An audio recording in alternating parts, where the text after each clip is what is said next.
Hi, I'm Ferdy Serim, and I'm happy to present to you today at the Sandoval Economic Alliance Quarterly Luncheon.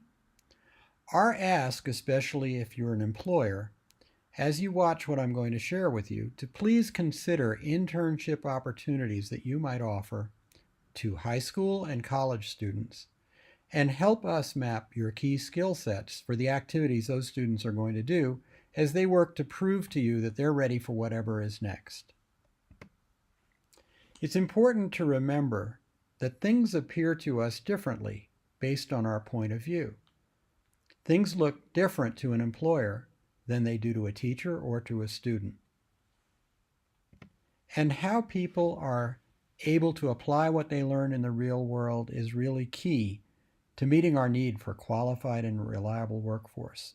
At the bottom, we see the 4 C's: communication, collaboration, critical thinking, and creativity. So how do you think about this example? Is there communication going on? Looks like there's a little bit of collaboration. I'm not too sure about the critical thinking or the creativity. How about this one?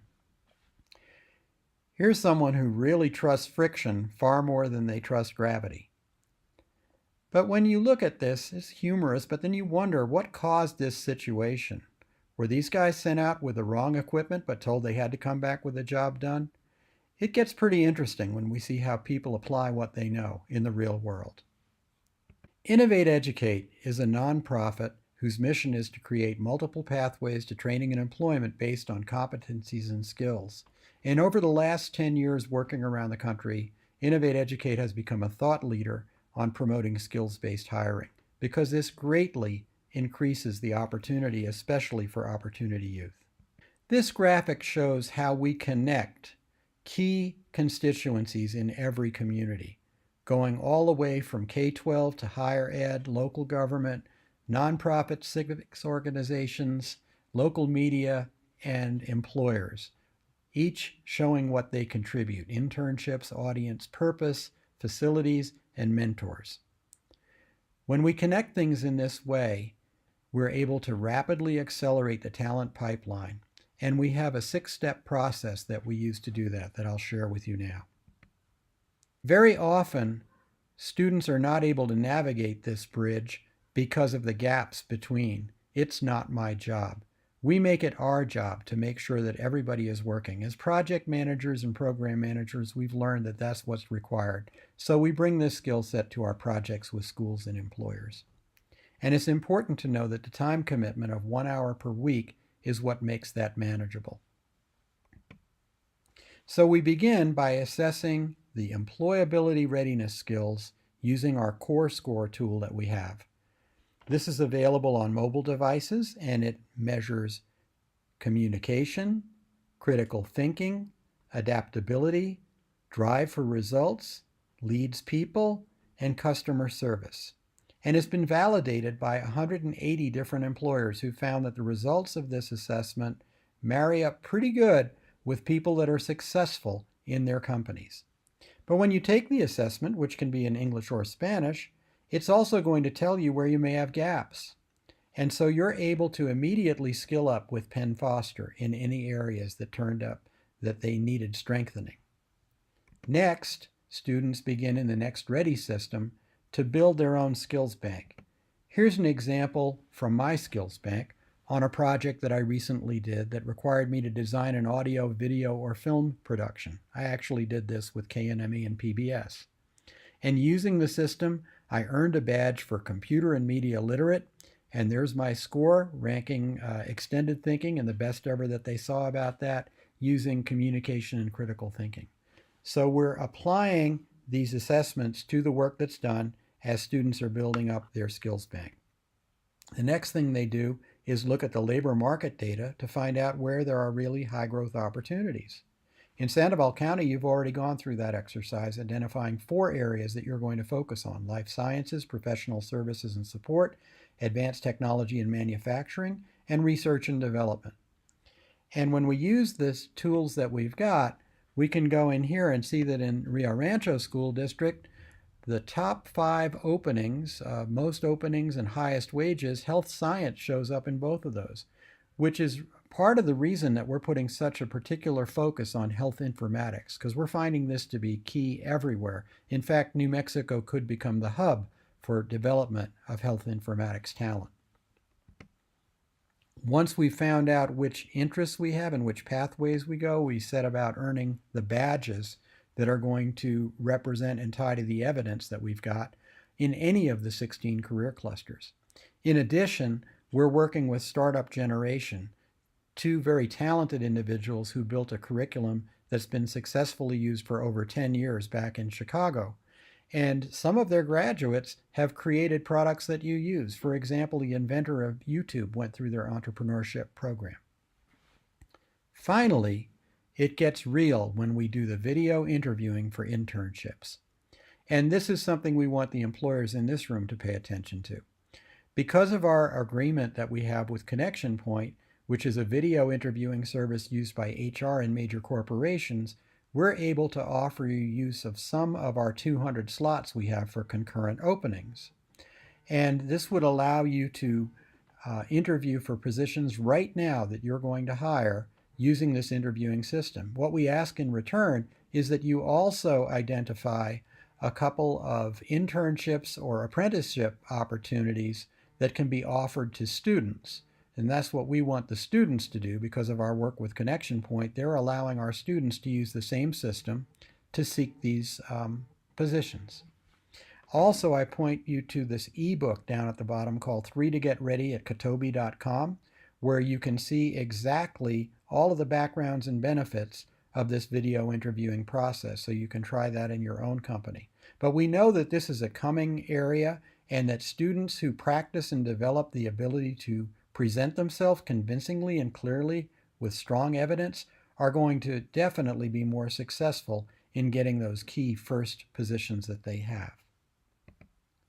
So here's a video that shows you how Connection Point works. Welcome to Profile. It's time to get started using the tool, and the Connection Point team is here to help. Here are your 7 next steps. Instant answers to your questions are just a click away in Profile's easy-to-navigate user guide. Just click the link in the top right corner of your screen to open the guide in a new tab. Here, you can search by keywords and get answers fast. Once your gear is up and running, you're ready to try your hand at video interviewing. Just review the brief information in the help guide so that you know what to expect. Then click the practice interview link to get started.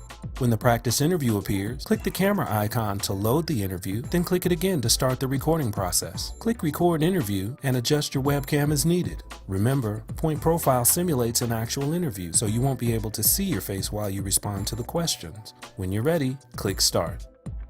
When you're done, follow the detailed instructions to view your responses and see how you did. Don't worry about mistakes. Your practice interview is private and no one will ever see it except you.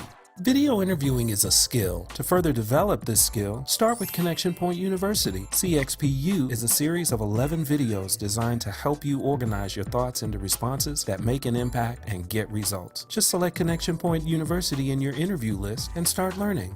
With Point Profile, creating your own video interview is easy. Just follow the steps in the interview builder to select a job title and 6 interview questions and you're done. To record your interview, just follow the same steps you used to record your practice interview. Point Profile has 3 video playlists available to support your resume and interview. The help guide has some awesome tips on maximizing your impact using video and this exclusive Connection Point feature. At Connection Point, we understand that a great-looking resume is a must-have, and we've got you covered. Just point your web browser to connectionpoint.com/generate to access our awesome resume template. Creating a PDF resume is easy. Just follow the steps to copy and paste your information in the spaces provided. Choose one of the 4 fantastic-looking themes and save it to PDF format. Add your new resume to your Point Profile, and you're ready to make a first impression that's sure to stand out and get results. Anyone that gets your resume will have a direct link to your profile interview and supporting content. Nice. Be sure to check out our blog to find more tips on networking, making your profile excellent, and standing out like a rock star. So this is the entire universe of our process, all 6 steps shown at once. This is why I didn't show it in the very beginning, because it can look a little bit overwhelming, but it is comprehensive. We take the students from a pre-assessment of their employability skills through a series of activities that really prepare them to be able to qualify for the position that they're seeking. Innovate+Educate has been a leader in skills-based hiring, working in Albuquerque and working across the country, and it's important to understand what our methodology is. Our impact on job placement is critical to opportunity youth. Only 1% of the unemployed youth in New Mexico could qualify for jobs if it was just eligible by degree. But if it's eligible by skill, it's 33 times bigger. And that's what we're trying to do. Our approach is to filter in rather than to filter out. Traditional approaches are just looking at your qualifications in terms of college certifications, technical degrees, and related work experience. But we take a broader approach, making sure that candidates who have natural skills and abilities, who have the benefit of informal and life learning experiences, military experiences, those all count because those all get measured in our methodology. And we think that this is broadening the on-ramps for students. So we begin with Core Score, which is tracking these employability measures targeted to O-Net skills that show readiness for internships. And then we extend that by providing evidence of the candidate's ability to apply what they've learned in real-life examples based on actual work products. And they're having evidence to support their 3 claims. We're measuring things so that we can empower learners to feel confident that they're ready for whatever's next and prove to others that they are ready through a body of evidence, showing 3 things: that they've learned how to learn, that they can plan and manage their work, and that they make high-quality products working on a team. We do this by looking at the products they produce, and this is how we measure the non-cognitive or soft skills, using a data model that looks at 3 different dimensions: experience level gains, task use complexity gains, and performance quality gains. By doing this, we take what has been subjective and give it another degree of rigor and comparability. In Santa Fe, we're working with the Santa Fe Public Schools Attributes of a Graduate. Over a year-long process, the community got together, which meant parents, employers, organizations, teachers, students, all to understand what did they want to be able to assure that every graduate of Santa Fe Public Schools was coming out with. And these were the 9 areas they identified: creative problem solver, academically proficient, computer and media literate, civically and socially responsible, exhibiting grit, courage, perseverance, compassionate, empathetic, having the soft skills, healthy in mind and body, identifying options with aspirational goals, having a future orientation. None of the tests that are given give us information that we need about performance or how to improve performance in these areas. And that's why we're happy to work with Santa Fe Public Schools as they use our system to gather this evidence. In terms of doing that, we're demystifying the skill sets. Every skill set is a combination of competencies that combine around what's needed to successfully do a job. And for everything we do, we have the students say what is the career goal and competency that they're trying to demonstrate, both the soft skill and the technical skills, and how are the academics contributing to that? How are they using English language arts skills, math skills, science skills to support what they're doing in their career skill? How are they using the key digital competency shown by the ISTE standards to get what they need to do done in a digital economy, in the new economy? So when we look at this, here's an example again from Santa Fe. At the left, those 9 hexagons that you see there represent the badges they're trying to earn to show what they've done in these areas. And the matrix that we've got, this hexagon hive, is showing how they're using the soft skills. Planning, education, and career is tying to that goal of future-oriented. In this case, the student is focusing on health informatics. They're using their English language arts research skills to do that, their math problem-solving skills to do it, their empowered learner, where they're articulating and setting personal goals, and then their innovative designer for the presentations that they're going to make. So for every skill set we've got, we've mapped out these dependencies. And as an employer, you're going to be looking at the products that these students have created. The good news is that there are only 5 types of digital products. And what we've done is we've mapped each of them to the competencies that are needed. So this makes it a lot simpler for the teachers and students. They know if they're making one of these, a blog post, a brochure, a case study, these are the skills they're going to be able to demonstrate in terms of doing that.